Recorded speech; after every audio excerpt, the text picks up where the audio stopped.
Hi guys. Malamig pa ang panahon guys dahil winter pa. So try natin magbike ng malamig ang panahon. So ayan, naka-jacket naman tayo.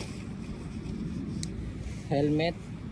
Then nakapang-bike tayong pants. Ito may padding, may ano kasi guys, to may padding sa puwet to, pang-bike talaga to.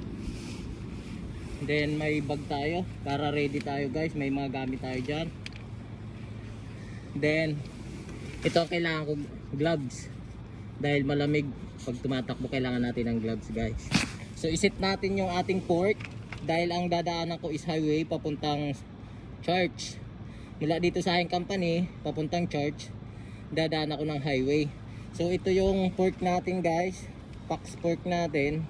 Isiset natin ng walang bounce kasi nasa highway tayo. Ito guys yun, oh. Isa, dalawa, ayan, nakasit na yan guys. Pangalawa lang bounce na yan, wala nang bounce yung ano natin, yung port. Pag may bounce ibabalik mo lang to ganyan, ayan.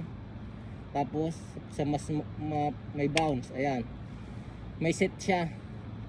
Isa, dalawa, yung pangalawa, isa, dalawa, yan, walang bounce na yan. So rides na tayo guys, bye bye, mamaya ulit. Hi guys, kala ko malate ako guys.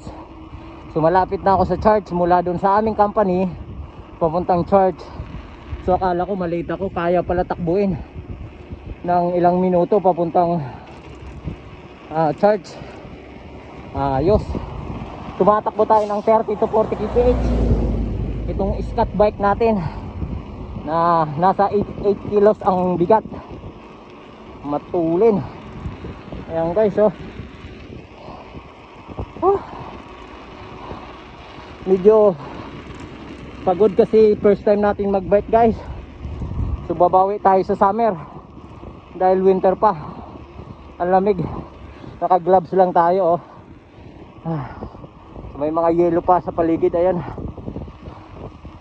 Ayos, matulin. So malapit na tayo guys sa simbahan. Ayan ang highway. Yung port natin walang bounce kasi nasa highway tayo. Medyo pagod, hingal. So mamaya ulit guys, mamaya. Bye bye. So andito nga tayo guys sa simbahan. Ayan, medyo late tayo, 10 minutes.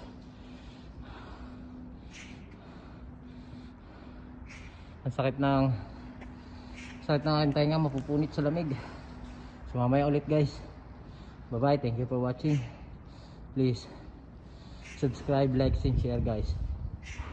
Thank you. Ayan guys, pagod na tayo.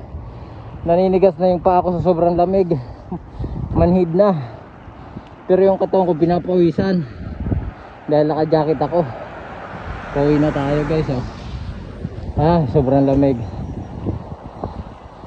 So pahinga tayo dito sa loob ng convenience store. Ito, Daiso. Nandito kompleto, nandito lahat ng mamurang bilihin. Pahinga ako dahil yung pa ako manhid na sa lamig. Ayos si Scott, matibay. Bye bye, mamaya na guys.